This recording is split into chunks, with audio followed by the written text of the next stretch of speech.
ড্রিফটউড village মধ্য ভিয়েতনামের হোয়ানের একটি উদ্যোগ, যেখানে স্থানীয় উপকূল এবং নদী থেকে ঝড়ের সময় ভেসে যাওয়া কাঠকে সুন্দর হস্তশিল্পে রূপান্তরিত করা হয়। হোয়ানের প্রচেষ্টা এই অঞ্চলের ঐতিহ্যবাহী কারুশিল্পকে সমুন্নত রেখে স্থায়িত্ব এবং সৃজনশীলতাকে উৎসাহিত করে চলেছে।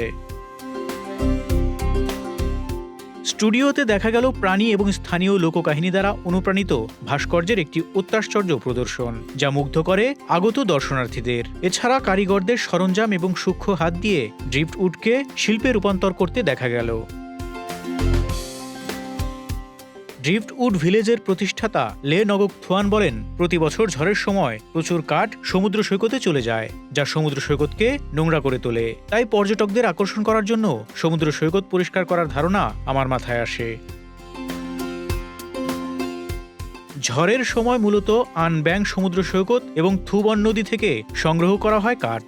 কয়েক মাস শুকানোর পর সেই কাঠ দিয়ে কাজ করা হয় লে এবং তার দলের তৈরি ধারণা অনুসারে। লে আরও বলেন, আমি প্রায়শই পণ্যগুলির জন্য 12টি রাশির প্রাণীর থিম বেছে নেই। উদাহরণস্বরূপ, পরের বার ঘোড়ার বছর হবে, তারপরের বছর মুরগি, ছাগল ইত্যাদি। তিনি জানান, প্রাণীদের কাছ থেকে অনুপ্রেরণা নেওয়া চিত্রগুলি ছাড়াও অন্যান্য মডেলও তৈরি করে থাকেন।